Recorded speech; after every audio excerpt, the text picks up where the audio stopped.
Bike দুর্ঘটনার নিরবচ্ছিন্ন উচ্চ graph কে দায়ী, নীতি নাকি গতি?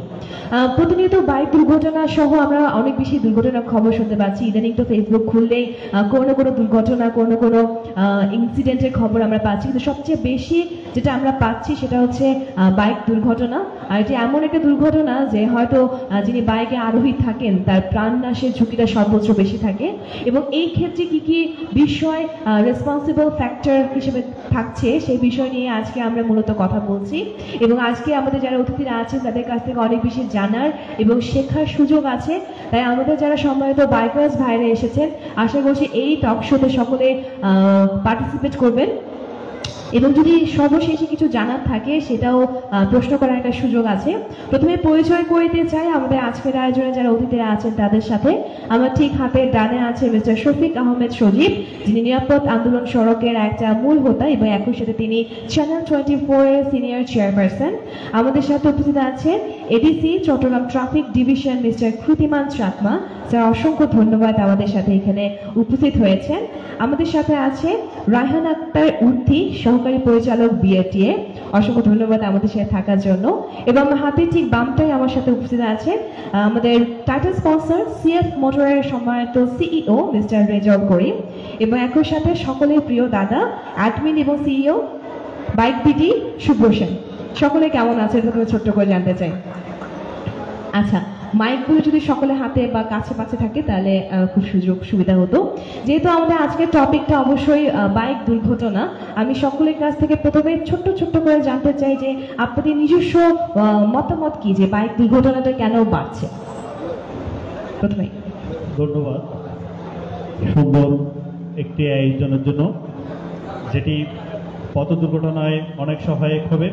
যারা বাইক চালায় তাদের জন্য অনেক সহায়ক হবে। এখানে যে টপিক আছে নীতি এবং গতি, আসলে নীতি তেমন দায়ী না। নীতি হলো যে নিজস্ব নীতি দায়ী, আর প্লাস হলো গতি। আমি যত গতি কম থাকবে তত গতি কম হবে, যত গতি বাড়বে তত গতি বেশি হবে। এই ক্ষেত্রে আমি বাইক যারা চালায় তাদের প্রতি অনুরোধ জানাবো, যত সম্ভব গতি কমিয়ে গাড়ি চালাবেন, প্রতিযোগিতামূলকভাবে বাইক চালাবেন না, এবং নীতি যে রাষ্ট্রীয় যে নীতিগুলো আছে নীতিগুলো মেনে চলার চেষ্টা করবেন। ধন্যবাদ। ধন্যবাদ আমাকে সুযোগ দেওয়ার জন্য। মূলত যে বাইক দুর্ঘটনা এগুলো গতির কারণে আমরা বেশি এগুলো অবজার্ভ করি। বিশেষ করে আমি যেহেতু ট্রাফিকে রয়েছে 3 বছর ধরে, আমাদের যতগুলো অ্যাক্সিডেন্ট, বিশেষ করে চট্টগ্রাম কেন্দ্রিক যতগুলো আমরা অ্যাক্সিডেন্ট দেখেছি, আমরা রিসার্চ করে জানতে পেরেছি অতিরিক্ত গতি হচ্ছে দুর্ঘটনার মেইন কারণ। আর দ্বিতীয় আরেকটা হচ্ছে এখন হচ্ছে চালক এবং পথচারী উভয় হচ্ছে সচেতনতার অভাব। আর হচ্ছে বিশেষ করে আমি গতি এবং হচ্ছে নিজের ব্যক্তিগত সচেতনতা, এই দুটো জিনিসকে আমি দায়ী করব। কারণ হচ্ছে আমি বাইক কিনতে পারি, 2 লাখ 4 লাখ টাকা দিয়ে বাইক কিনতে পারি, কিন্তু একটা ভালো মানের হেলমেট কিনতে পারি না। এটা হচ্ছে দায়টা কিন্তু নিজের ব্যক্তির উপর এসে যায়। আমি এই জন্য বলবো গতির সাথে নীতিটা হচ্ছে আপনার হচ্ছে দুইটাই প্রয়োজন। ধন্যবাদ।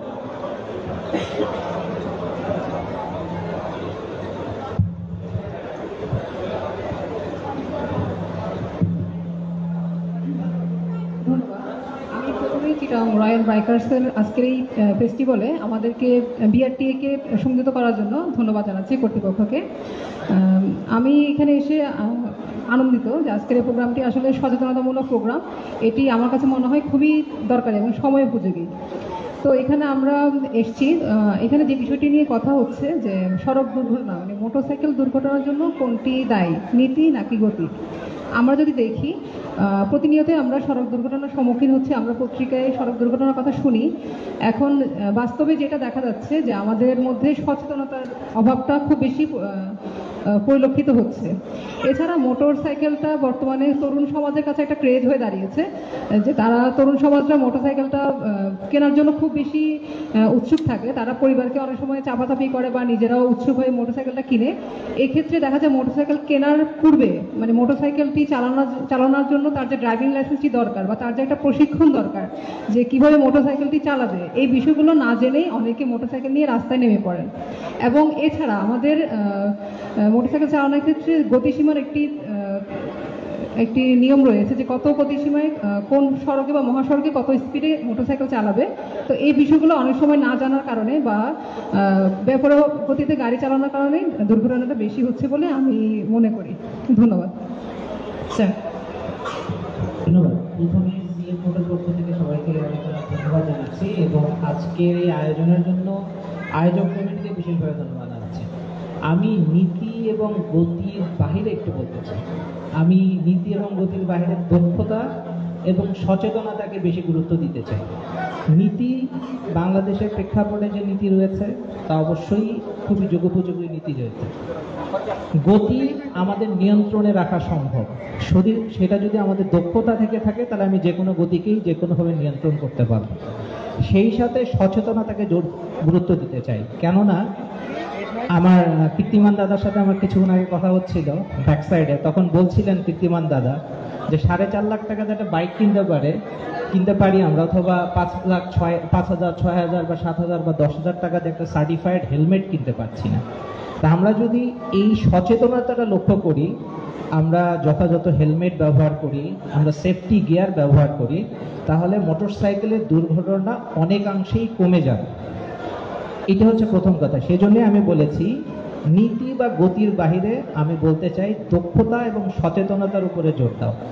এইটাকে যদি আমরা জোর দিতে পারি তাহলে অবশ্যই মোটরসাইকেলের দুর্ঘটনা অনেকাংশেই কমে আসবে। ধন্যবাদ।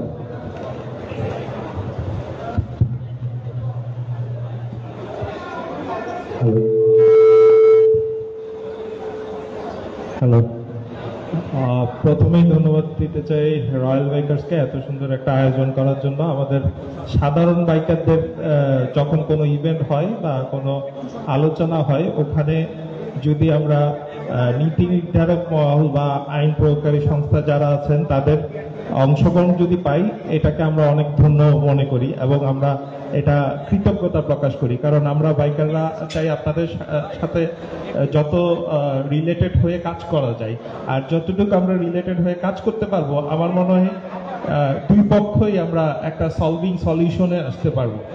এবং যে নীতি এবং গতি এই নিয়ে আরো অনেক বিস্তারিত আলোচনা হবে। আমি শুধু একটা কথা বলবো যে আমার যদি আইনি যদি হয় নীতি, তাইলে এখানে নিয়ম নীতির যে বাধ্যবাধকতা স্যার বললেন, একটা হেলমেটের যে ডিউটি, সার্টিফাইড হেলমেটের যে ডিউটি আর নির্মাণ শ্রমিকের যে ডিউটি একই ডিউটি। তা আমার নির্মাণ শ্রমিকও যে হেলমেট ইউজ করতে পারবে, ট্যাক্সেশন আসবে, আমার সার্টিফাইড হেলমেট ট্যাক্সেশন আসবে। সো চিন্তা করেন যে ওই 300 টাকার বাটি হেলমেটই পরবে। এখানে অনেক আপুরা আছে বা স্ত্রী নিয়ে যারা ওয়াইফ নিয়ে রাইড করেন, কেউ সার্টিফাইড ম্যাক্সিমাম পড়েন না, তার ওয়াইফের মাথার ভ্যালুই নেই, বুঝছেন? তো আমরা নিজেরাই নিজেদের ফ্যামিলি নিয়ে কনসার্ন না। এক্ষেত্রে অনেকাংশেই আমরা মনে করি যে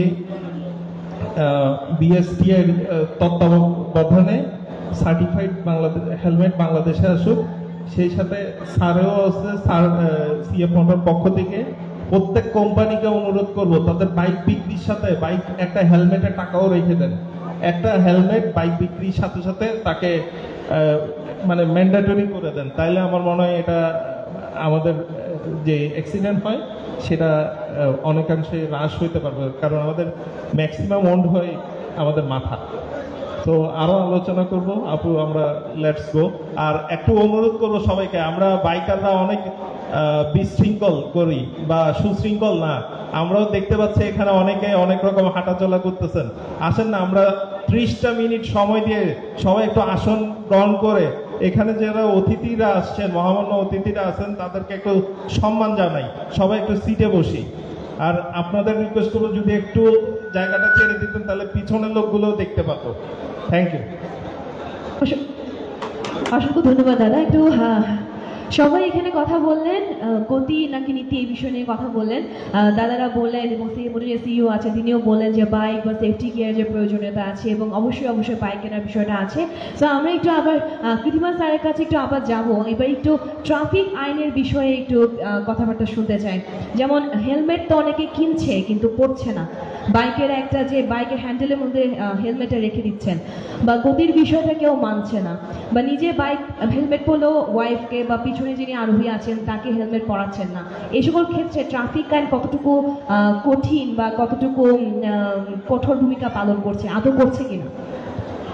ধন্যবাদ আপনাকে। আপনারা জেনে অত্যন্ত আনন্দিত হবেন, আমি যখন 2018-তে ট্রাফিকে ছিলাম, চট্টগ্রাম থেকেই কিন্তু আমরা হচ্ছে বাইকারদের বিরুদ্ধে যারা হচ্ছে হেলমেট ব্যবহার করবে না এদের উপর হচ্ছে জরিমানা দেওয়া শুরু করছিলাম। আমি একদিনে কিন্তু 178 জনের বিরুদ্ধে মামলা দিয়েছি আগ্রাবাদ মোড়ে। আপনি দেখবেন অন্যান্য এলাকার তুলনায় চট্টগ্রাম মেট্রোপলিটন এলাকাতে কিন্তু বাইকাররা কিন্তু সবাই হচ্ছে হেলমেট পরে, 99% পরে। হয়তোবা দেখা যায় যেখানে সার্জেন্ট দাঁড়ানো আছে ওইখানে কিন্তু ওরা হেলমেট পরেই আসবে, যেখানে সার্জেন্ট নাই, টিআই নাই, ওই জায়গাটা আবার হেলমেটটা খুলে হচ্ছে বাটাসকে কে চলে যায়। এখন হচ্ছে ওই যে দাদাও বললেন, ওই যে ব্যক্তিগত সচেতনতা যদি না থাকে, এখন হচ্ছে মৃত্যু তো নিজের নিজে যদি আমি যদি কন্ট্রোল করতে পারি, এটা তো হচ্ছে অনেকাংশে মৃত্যুটা হচ্ছে নিজের হাতের উপর। লাইসেন্স নবায়ন করার জন্য বিআরটিএতে আবেদন করতে হয়। এখন অনেকেই আছে যে লাইসেন্স নবায়ন না করেই গাড়ি চালাচ্ছেন, তারা হয়তো বিআরটি অফিসে আসছেন না। ওই যে আমি আপনাদেরকে বললাম যে লাইসেন্স নবায়ন করতে হবে বা লাইসেন্স নিতে হবে, এই জিনিসটা তারা বোধ করেন না। যে তারা মনে করেন আমি গাড়ি আছে, আমি গাড়ি নিয়ে রাস্তায় নেমে যাই।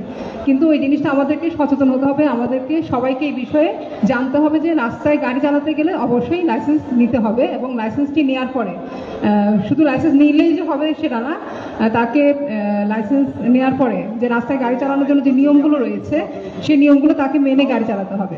আমরা দেখি যে চালকরা প্রতিযোগিতামূলক মনোভাবটা বেশি পরিলক্ষিত হয় রাস্তায়, যে তারা প্রতিযোগিতা করে এবং কার আগে কে ওভারটেক করবে এই জিনিসটা আমরা বেশি পরিলক্ষিত করি, যার কারণে ওভারটেক করতে গিয়ে একটা গাড়ির সাথে আরেকটা গাড়ির সংঘর্ষ হয়, বা পিছন থেকে অনেক সময় স্পিডটা যখন ব্রেকটা যখন করতে পারে না তখন দেখা যায় সড়ক দুর্ঘটনা হচ্ছে।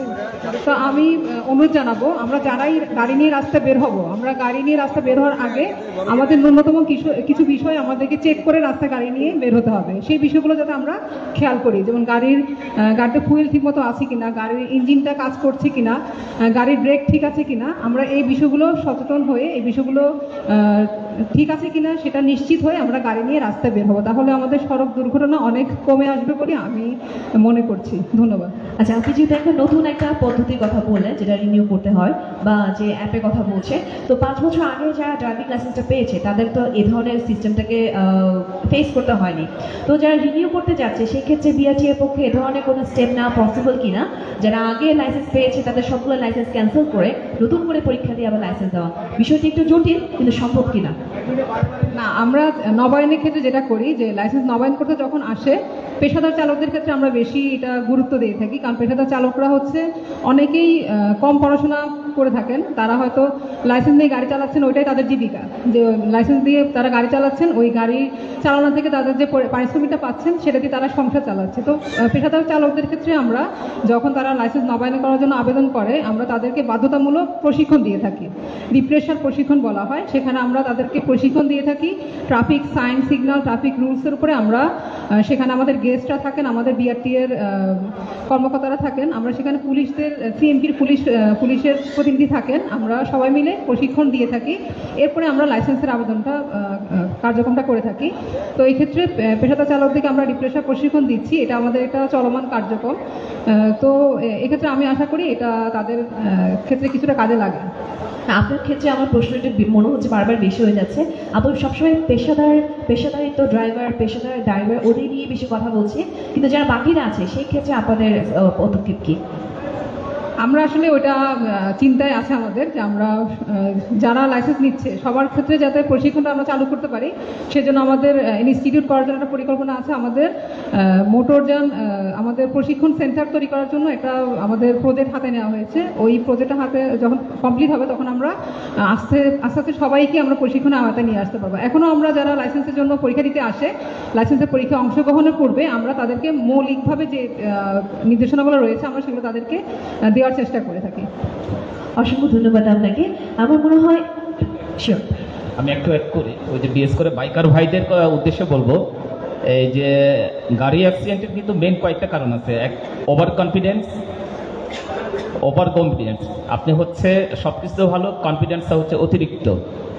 আর হচ্ছে আপনি হচ্ছে গতি, সেই সাথে হচ্ছে আপনারা অধিকাংশ যারা বাইকার ডার্ক পয়েন্ট প্রত্যেক বিশেষ করে হচ্ছে ড্রাইভারটা হচ্ছে জানতে হয় ডার্ক পয়েন্ট কোনটা, ডার্ক এরিয়া কোনটা।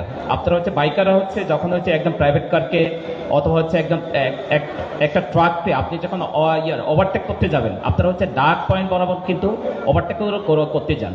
দেখবেন হচ্ছে আপনার যতগুলো অ্যাক্সিডেন্ট হয় 60 থেকে 70% কিন্তু এই ডার্ক পয়েন্ট এলাকাগুলোতে হয়। কারণ হচ্ছে আপনি ড্রাইভার হচ্ছে বাম সাইডে যেখানে হচ্ছে হুইলটা আছে ওই বরাবর কিন্তু ড্রাইভার কিন্তু টোটালি অন্ধকার থাকে, ওই সাইডটা ওরা দেখতে পায় না।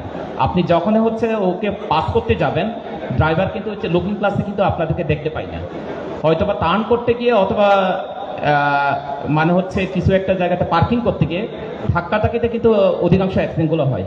আমি চট্টগ্রাম শহরে যে অ্যাক্সিডেন্টগুলো পাই বেশিরভাগই হচ্ছে বাইকারদের ওই যে ওভার কনফিডেন্স, ওভারটেকিং আর হচ্ছে ডার্ক পয়েন্টটা হচ্ছে প্রপারলি হচ্ছে না জানা। এটা হচ্ছে আপনাদের জরুরি, খুবই এটা হচ্ছে আপনারা সবার জন্য নিজেদের নিরাপত্তার জন্য এটা জানা উচিত। ইউটিউবে অ্যাভেলেবেল আছে, আপনারা এগুলো জেনে নিতে পারেন। ধন্যবাদ। স্যার যেহেতু অলরেডি একটা পয়েন্ট উত্তোলন করলেনই, আমি এটার সাথে আরেকটু অ্যাড করতে চাই। সেটা হচ্ছে আমাদের যে রোড সাইনগুলো আছে সেগুলো কিন্তু প্রপার ওয়েতে কিন্তু আমরা দেখতে পাই না, বা এটা প্রপার ওয়েতে কাজ করছে না। রেড সিগন্যাল, গ্রিন সিগন্যাল আমার মনে পড়ে না আমি চিটাং শহরে কখন ভালোভাবে এক্সিকিউট হতে দেখেছি। তো সেই ক্ষেত্রে স্যারের কি বলার আছে? ধন্যবাদ। আমরা কিন্তু ট্রাফিক ডিভিশন কাজ করি শুধু গাড়ির উপর, মানুষের উপর আমরা কিন্তু কাজ করতে পারি না। গাড়িতে আপনার হচ্ছে কাগজপাতি আছে কিনা, রেজিস্ট্রেশন আছে কিনা, গাড়ির ফিটনেস আছে কিনা, রোড সাইন, তারপর হচ্ছে রাস্তার কাজ, এগুলো কিন্তু হচ্ছে অন্যান্য সংস্থা। এগুলো হচ্ছে কারা হচ্ছে রোড সাইনগুলো লাগাবে অথবা zebra crossing, overpass, foot overbridge থেকে শুরু করে সব কিছু হচ্ছে আলাদা আলাদা সংস্থা আছে। এখন হচ্ছে সংশ্লিষ্ট সংস্থাদেরকে যদি অবহিত করা যায়, এরা যদি সচেতন হয় তাহলে এই থেকে আমরা রেহাই পাবো। আর বিশেষ করে চট্টগ্রাম শহরের কথা বলবো, পুরো ওয়ার্ল্ডে হচ্ছে নিরাপদ সড়ক হচ্ছে যতটুকু জায়গা আছে তার হচ্ছে 25 থাকার কথা, কিন্তু আমাদের চট্টগ্রাম শহরে আমরা যেটা রিসার্চে পেয়েছি 7 থেকে 7.5% মতো হচ্ছে রাস্তা রয়েছে। এখন হচ্ছে এখানে সংশ্লিষ্ট কর্তৃপক্ষ রয়েছে, রাস্তার জন্য আলাদা কর্তৃপক্ষ, এই যে ট্রাফিক সাইন, ট্রাফিক বাতি, এগুলো কিন্তু ট্রাফিক পুলিশ করে না। ট্রাফিক পুলিশ শুধু কাজ করে হচ্ছে আপনার হচ্ছে গাড়ির উপর কাজ করে। আর সংশ্লিষ্ট প্রতিষ্ঠান যদি হচ্ছে ট্রাফিক সিগন্যালের ব্যবস্থা করে দেয়, ট্রাফিক পুলিশের জন্য একটু সুবিধা হয়। কিন্তু হচ্ছে এটা আমাদের না, এটা হচ্ছে আলাদা কর্তৃপক্ষ রয়েছেন। ধন্যবাদ। স্যার যেহেতু আছেন, আসলে প্রশ্নের কথার ফাঁকে ফাঁকে প্রশ্ন তৈরি হচ্ছে, এতগুলো প্রশ্ন আসলে আমাদের মাথায় ছিল না। আমরা অনেকে হয়তো জানি না যে সিগন্যাল না মানলে আমাদের কি ধরনের ফাইন হতে পারে, রেড সিগন্যাল, গ্রিন সিগন্যাল। তো এই ফাইন বিষয়ে বা এই যে আইনের জোরদার বিষয়টা আমরা কেউ জানি না। আমরা নিজেরা ইচ্ছা মতো রেড সিগন্যাল থাকলেও গাড়ি চালিয়ে চলে যাচ্ছি, সামনে একটা জটলা পেকে যাচ্ছে, আমাদের সিগন্যাল দিচ্ছে ট্রাফিক পুলিশ, আমরা না মেনে চলে যাচ্ছি। সেক্ষেত্রে আসলে আইনে কি ধরনের ফাইনের ব্যবস্থা ছিল বা এক্সিকিউট হচ্ছে না কেন? আমার হচ্ছে একটু দেখতে হবে। আচ্ছা, ইন দ্য মিন টাইম আমরা চলে যাবো আপনার কাছে, সজীব ভাইয়ের কাছে। আপনারা নিরাপদ সড়ক আন্দোলন নিয়ে একটা বেশ অনেক বছর ধরে আন্দোলন করছেন। আমার মনে হয় আপনি সব থেকে বেশি বলতে পারবেন এখানে যে নিরাপদ সড়কটাকে সুনিশ্চিত করার জন্য কি কি বাধার সম্মুখীন হতে হচ্ছে আপনাদের। ধন্যবাদ আপনাকে। আপনার নিরাপদ সড়ক ছায়া আন্দোলন আমরা চালিয়ে যাচ্ছি 1993 সাল থেকে। বিশেষ শুরু থেকে আমি সম্পৃক্ততা, যেদিন ইলিয়াস কাঞ্চন ওয়াইফ অ্যাক্সিডেন্ট হলো সেদিন লাশটা মানে আহত, লাশ বলবো না, তখন ছিল আহত, অনেক লোক তাকিয়ে দেখতেছে, ওই মহিলাটা কাঁদতেছে, বাচ্চা দুটা কাঁদতেছে, ওই মহিলাটাকে কেউ ধরতেছে না। আমার শুক্রবার ছিল, তখন তো আরও স্টুডেন্ট আমি, তখন আমি নিজ দায়িত্বে ওইটাকে নিয়ে চন্দনায় হাসপাতালে গেলাম।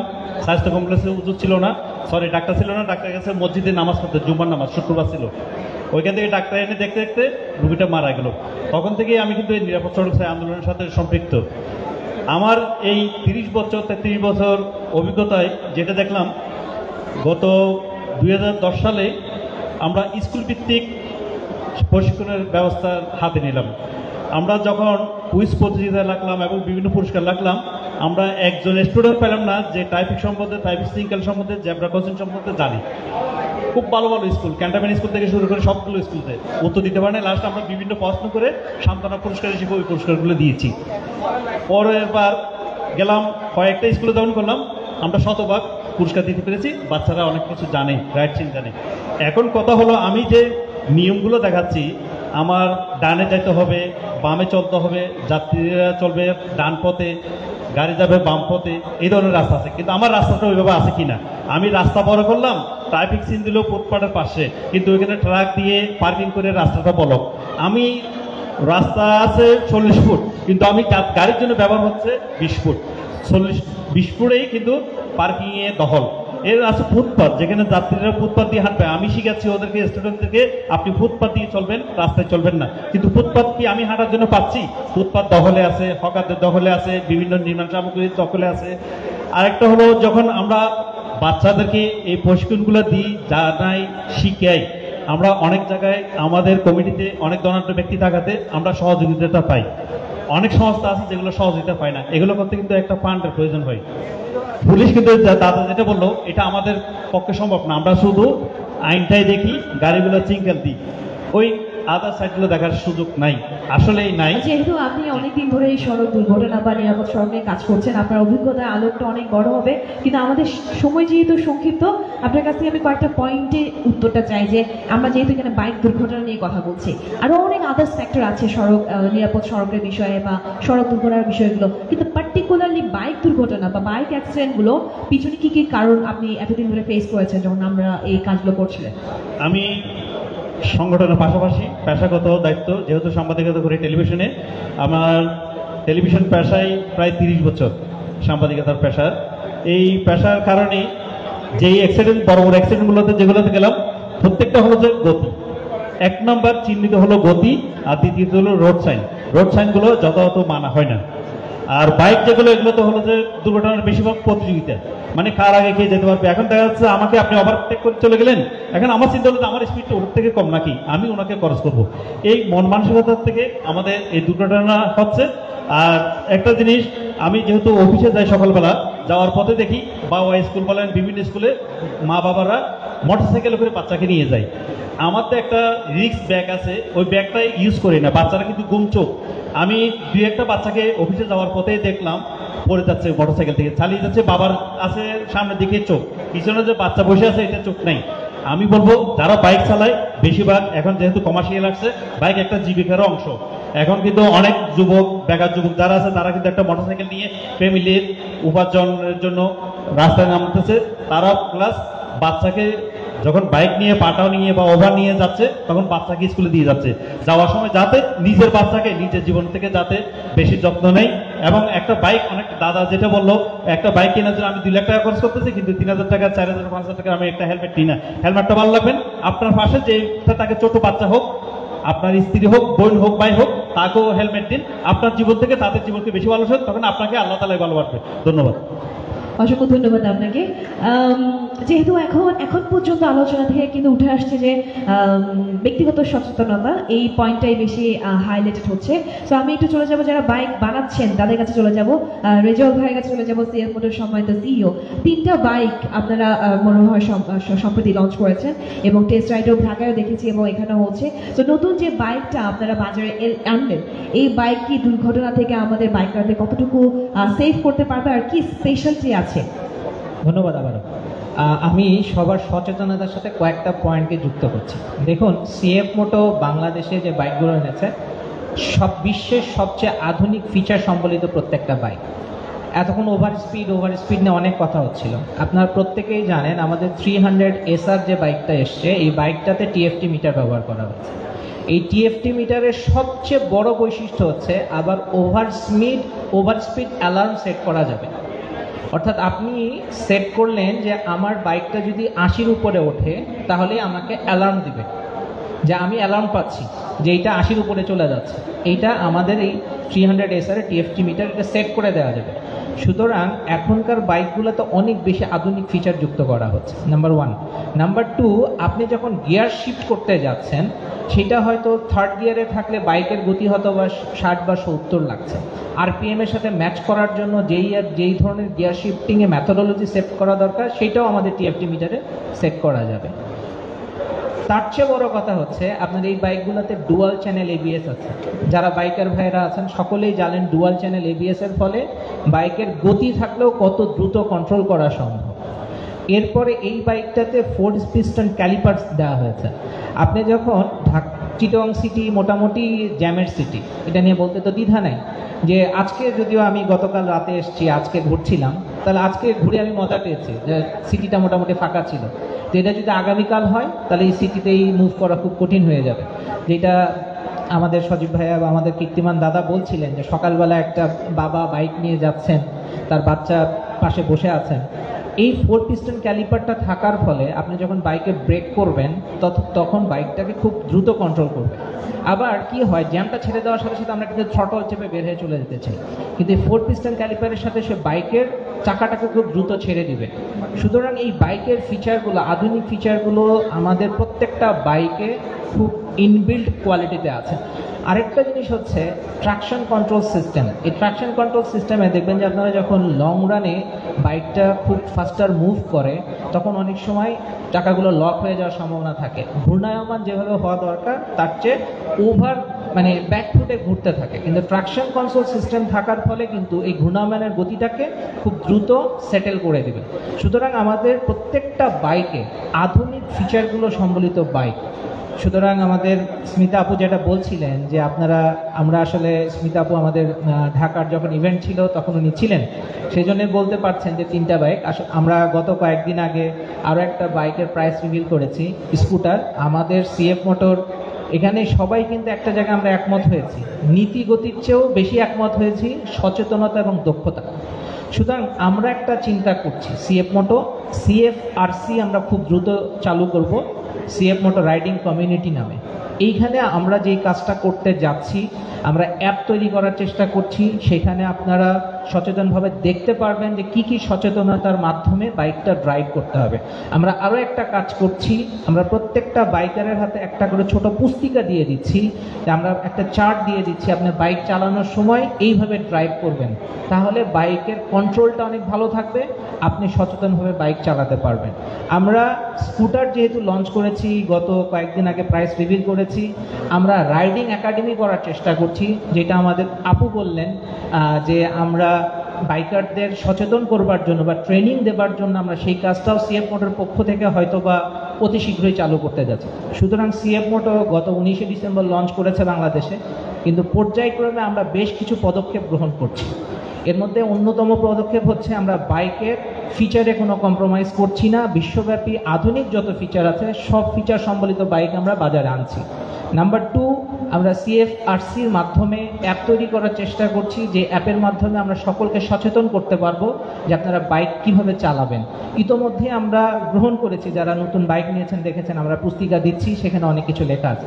থার্ড, আমরা রাইডিং একাডেমি করার চেষ্টা করছি সিএফ মোটর পক্ষ থেকে, স্পেশালি আমাদের বোন যারা হবেন বা আমাদের মহিলাদের জন্য আমরা এই রাইডিং একাডেমিকে অনেক বেশি কাজে লাগাবো, যেন আমাদের বাচ্চারা খুব নিরাপদে ঘরে ফিরতে পারে, স্কুলে যেতে পারে। তাদেরকে প্রশিক্ষণের মাধ্যমে প্রশিক্ষিত করব এবং তারা যেন খুব সযত্নে তার পরিবারকে ঘরে পৌঁছে দিতে পারে। থ্যাংক ইউ আপু। অসংখ্য ধন্যবাদ। আমার আসলে অনেক প্রশ্ন ছিল, কিন্তু সময় স্বল্পতার কারণে এত প্রলং করা সম্ভব হচ্ছে না। চলে যাবো সুব্রতার কাছে। পুরো বাংলাদেশে ঘুরছেন দাদা, বাইক নিয়ে ঘুরছেন, নিজে কতটা সেফ মনে করেন বা কি কি পদ্ধতি আপনি অবলম্বন করেন এবং শিখান আমাদের বাইকার থেকে, যাতে করে কোনো ধরনের দুর্ঘটনা তাদের জীবনে না আসে? Thank you. আমরা 2012 সাল থেকে একটা স্লোগান দিয়ে যাচ্ছি, সেটা হচ্ছে smart bikers always is helmet. এটা আমরা আমাদের সব ইভেন্টে এবং আমাদের তথ্যমূলক প্রচারে সবখানেই ব্যবহার করি। কিন্তু এই যে নীতি, গতি এবং সতর্কতা, এগুলো একটা সবগুলোর একটা কোলাবোরেশন, কম্বিনেশন। রোড স্ট্র্যাটেজি, আমি কিভাবে চালাবো, তারপর নীতি, সবগুলো একটার সাথে একটা রিলেটেড। এখানে আপনি একটা থেকে আরেকটা বের করে দিবেন, তার মানে হচ্ছে গিয়ে গাড়ির 4 চাকার একটা চাকা খুলে চালানো। সো এটা কম্বাইনলি হওয়া উচিত। এখানে যেমন বাইকারদের সচেতন হওয়া উচিত। বাইকারদের যদি বলি, আমার সার্জেন্ট সাহেবরা যখন দাঁড় করাইতেছে তখন কিছু হয় না ভাই, একটা মামলা দিয়ে দিছে। কি জন্য দিছে? আরে ভাই লাইসেন্সটা বাসায় রেখে আসছিলাম। তো এটা তো কোনো জবাব হইতে পারে না। বা 3 জন মিলে চালাচ্ছে, স্যান্ডেল পায়ে দিয়ে, তার মাথায় নাই হেলমেট, কি হয়েছে? সব দোষ পুলিশের ঘাড়ে। তো ওনারা চায় হচ্ছে গিয়ে আইন মানাতে, আর আমরা কিভাবে হচ্ছে গিয়ে আইন ভেঙে দেখাবো, এই প্রতিযোগিতায় আছে 2 জনে মিলে। এইটা আসলে সুষ্ঠু সমাজ হতে পারে না। একজন যদি লিটার্ড শিক্ষিত একজন বাইকার হয়, স্মার্ট একজন বাইকার হয়, সে আমরা যেটা করি, আমরা সবসময়, আমি আজ পর্যন্ত কোনো মামলা খাই নাই। 2টা মামলা হয়েছে, তাও হাইওয়েতে ওভার স্পিডিং এর কারণে ড্রাইভার 80-তে চালাইছে, আরেকটা খুলনা রোডে 80-তে চালাচ্ছিল যেখানে স্পিড ছিল 60, যেটা আমরা জানতাম না আঞ্চলিক মহাসড়ক হিসেবে। সো আমি কেন ইয়ে করি, একটা সিম্পল টেকনিক, এখানে অনেক বাইকার আছেন, দাঁড় করাইছে, নামবেন, সুন্দর মতো হেলমেট খুলবেন, একটা সালাম দিবেন।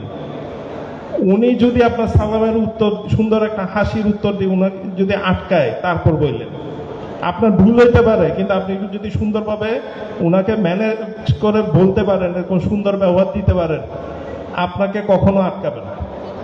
আপনাকে ভুল ধরাই দিবে, আপনার হেলমেট পরেন নাই কেন, আপনি আস্তে চালান, জোরে চালাচ্ছেন কেন, সুন্দরভাবে, ওখানে কিন্তু শেষ। কিন্তু আমরা কি করি, অমুক ভাই তমুক ভাই ফোনে ধরাই দেয়, এটা তো কোনো নীতি হইল না। তারপর হচ্ছে বিআরটি এর আমরা আগামীকালকেও একটা ইউএন এর একটা রোড সেফটি কনসার্ন নিয়ে মিটিং আছে আমাদের, যেখানে বিআরটিএ মহোদয় থাকবেন, আইজিপি মহোদয় থাকবেন। গত বছরও বলছি, এর আগেরও বলছি, এই বছরও বলবো। সেটা হচ্ছে কি, বিআরটি এর আমরা সবাই বলতেছি রোড সেফটি নিয়ে কথা, যে আমরা কিভাবে সেফ থাকবো। এখন আপনার মাথা ব্যথা হওয়ার পর মাথা ব্যথার ওষুধ খাওয়া আর মাথা ব্যথা না হওয়ার জন্য ব্যবস্থা করা, দুইটার মধ্যে ডিফারেন্ট। একটা গোড়া থেকে কাজ করতে হবে, আর একটা হচ্ছে বাই ইনস্ট্যান্ট সলিউশন। আমাদের গোড়া থেকেই যে সিস্টেমটা, যে ইনস্ট্রাক্টর লাইসেন্স, আপনি একটা ইনস্ট্রাক্টর লাইসেন্স দিয়ে 18 চাকার লরিও চালাইতে পারবেন, শিখাইতে পারবেন, 2 চাকার বাইকও শিখাইতে পারবেন। তার মানে হচ্ছে কি, একটা ইনস্ট্রাক্টর লাইসেন্স দিয়ে আপনি কামান চালানোও শিখাচ্ছেন, বন্দুক চালানোও শিখাচ্ছেন, রিভলভার চালানোও শিখাচ্ছেন। এটা কোনো নীতিতে হইতে পারে না।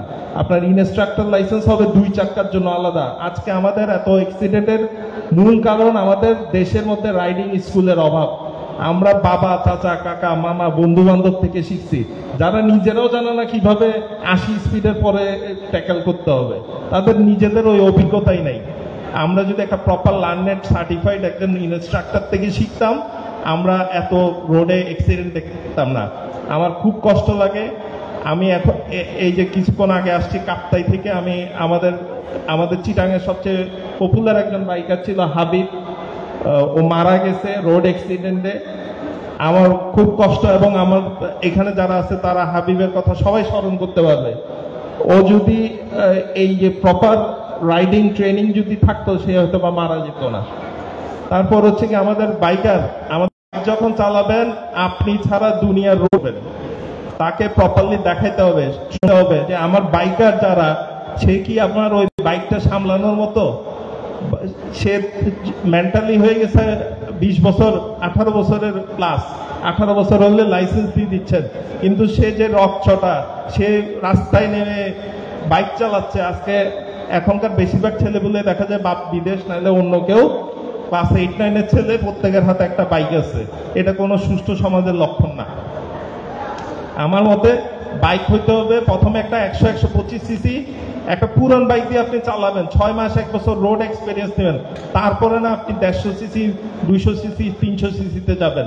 আপনাকে যদি প্রথমেই বুলেট চালাইতে দিয়ে দেওয়া হয়, 100 সিসি বাইক না দিয়ে আপনাকে 150-200 সিসি দিয়ে দেওয়া হয়, আপনার তো নিজেকে কন্ট্রোলে রাখতে পারবেন না।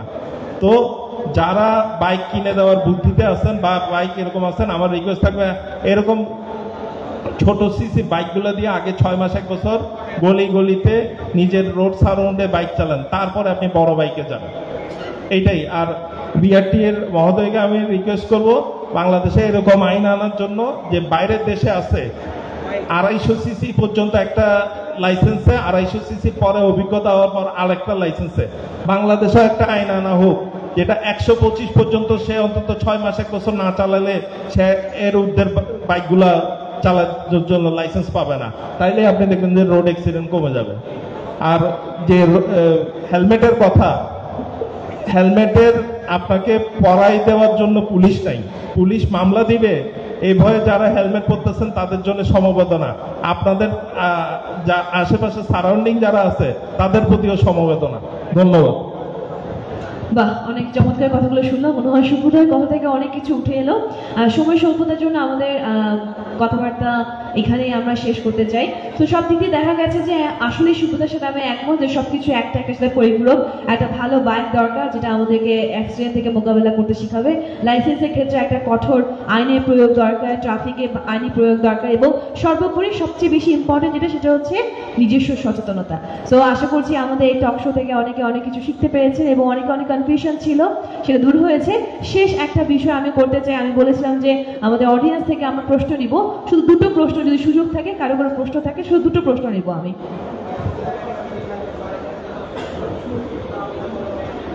আচ্ছা, খুব সম্ভবত কোনো প্রশ্ন নেই। আচ্ছা, একটা হাত দেখতে পাচ্ছি, একটু মাইকটা কি মাইক আছে ওখানে কিন্তু দেওয়া যাবে? ওকে,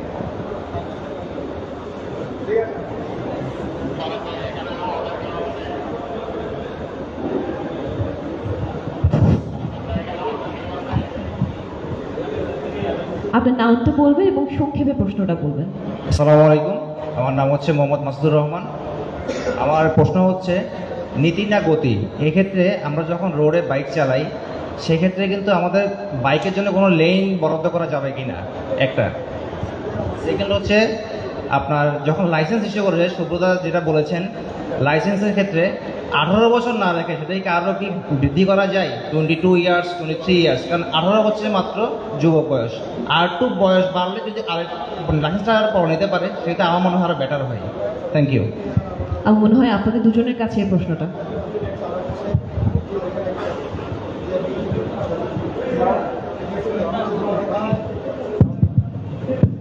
আচ্ছা, আমি উনি লাইসেন্সের বিষয়ে যেটা বলেছেন সেটা আনসারটা দিচ্ছি। আমাদের সড়ক পরিবহন আইন 2018 এখন কার্যকর রয়েছে। ওই আইন অনুযায়ী অপেশাদার লাইসেন্সের ক্ষেত্রে 18 বছরটা হচ্ছে ন্যূনতম ধরা হয়, আর পেশাদারের ক্ষেত্রে 20 বছর থেকে শুরু হয়। এখন এটা যদি আইনের সংশোধন করা হয়, বিধিতে সংশোধন আনা হয়, তখন আমরা বয়সের বিষয়টা বিবেচনা করা যাবে। তো এটা আমরা ঊর্ধ্বতন কর্তৃপক্ষকে জানাতে পারি বিষয়টা। এটাই কোশ্চেন ছিল। আর এটা যেটা উনি সেপারেট লেনের কথা বলছিলেন বাইকারদের জন্য। ধন্যবাদ। আমি আগেই বলেছি আমাদের ট্রাফিক পুলিশ হচ্ছে শুধু হচ্ছে রাস্তাতে হচ্ছে পিচঢালাই রাস্তার উপর আমরা কাজ করি, আর রাস্তার হচ্ছে কোন জায়গাতে হচ্ছে লেন, কোন জায়গাতে কি হবে, তারপর জেব্রা ক্রসিং কি হবে, এটা কিন্তু আমাদের দায়িত্ব না। এইটার দায়িত্ব হচ্ছে সংশ্লিষ্ট কর্তৃপক্ষ রয়েছেন। চট্টগ্রাম মেট্রোপলিটনের কথা বলি, এটা করার কথা হচ্ছে সিটি কর্পোরেশনের। লাইটিং সিস্টেম থেকে শুরু করে ট্রাফিক সিগন্যাল থেকে শুরু করে এগুলো হচ্ছে সব কিছু সিটি কর্পোরেশনের। সিটি কর্পোরেশন যদি করে দেয় আমাদের জন্য আরও ভালো। আমি ওই যে আরেকটা জিনিস এর আবার রিপিট করি, চট্টগ্রাম শহরে কিন্তু ওয়ার্ল্ডের সাথে যদি আপনি যদি কম্পেয়ার করতে চান, এখানে থাকার কথা হচ্ছে 25% হচ্ছে সড়ক। চট্টগ্রাম শহরে রয়েছে 7 থেকে 7.5% মতো সড়ক রয়েছে। সড়কের প্রশস্ততা খুব অপ্রতুলতা। এখন এর মধ্যে কর্তৃপক্ষ যদি করতে পারে ভালো, সবার জন্য ভালো। ধন্যবাদ। অসংখ্য ধন্যবাদ। আমরা আমাদের টক শোটা এখানেই শেষ করছি। আরেকটা প্রশ্ন আছে? আচ্ছা, শেষ করবো, সংক্ষেপে শেষ করবো। আসসালামু আলাইকুম, আমার নাম মোহাম্মদ আমানতুল্লাহ খান, আমি একজন প্রকৌশলী। আমার কোয়েশ্চেনটা বিআরটিএ এবং ট্রাফিক স্যারের কাছে। আমরা যখনই রাস্তায় বের হই এখন বিভিন্ন সচেতনমূলক গ্রুপগুলোর কারণে এবং ফেসবুক বা সচেতনতার কারণে অধিকাংশ বাইকাররাই এখন স্মার্ট এবং আমরা মোটামুটি রুলসগুলো মেনে চলার চেষ্টা করি। কিন্তু দেখা যায় রাস্তায় যখন আমরা নামি আমরা অনেক কিছু ফেস করি। যেমন আমার সামনে একটা বাস যাচ্ছে, বাসটার পিছনে পুরো একটা ব্লাইন্ড প্লেট লাগানো, সাইড ইন্ডিকেটর তো দূরের কথা, মাঝে মাঝে ফিটনেসের এমন অবস্থা পিছনের সিটে বসা যাত্রীকেও আমরা দেখতে পাই, কারণ পিছনে বিশাল একটা হোল।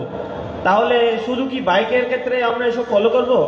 যখন আমাদের ট্রাফিক স্যাররা ডিউটি পালন করেন তখন এইসব গাড়িকে আটকানো হয় না কেন? এবং যখন থেকে আমরা কখন বড় অ্যাক্সিডেন্ট হয় রিপোর্টে আসে, ফাইনালি রিপোর্ট আসে কি যে তদন্ত করে দেখা গেছে গাড়িটার ফিটনেস ফেল করা এবং এটা চালকের লাইসেন্স নেই, অথবা গাড়িটা অনেক আগে ব্যান্ড হয়ে গেছে, এখনো রাস্তায় আছে। কিন্তু এটা আমরা অ্যাক্সিডেন্ট হওয়ার পরে কেন জানতে পারবো? এটা আমরা অ্যাক্সিডেন্ট করার আগে বা কোনো একটা কাজে জড়িত হওয়ার আগে কেন আমরা এটা সিলেক্ট করতে পারছি না? আর বিআরটিএ কিভাবে এটাকে ফিটনেস সার্টিফিকেটটা ওটার জন্য জব্দ করতেছে না? ধন্যবাদ।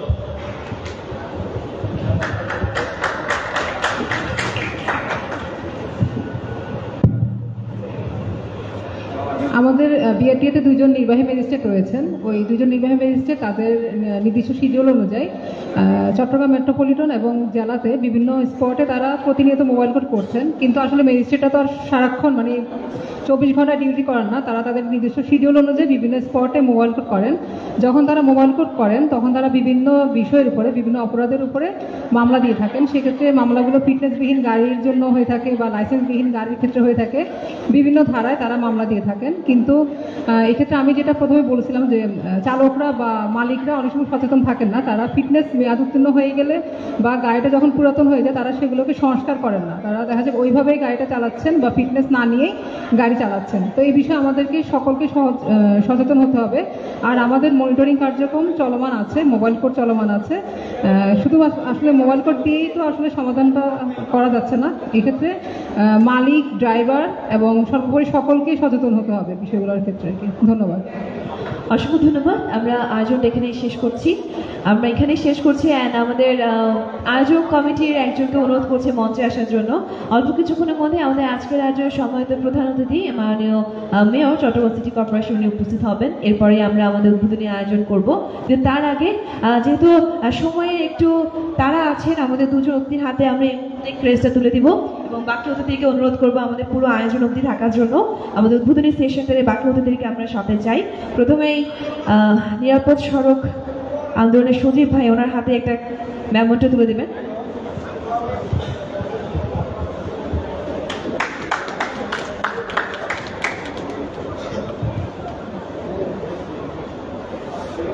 এবং বিআরটিএ সহকারী পরিচালক রায়হান আক্তার উর্থি, ওনার হাতেও একটা মেমোটা তুলে দেওয়া হচ্ছে।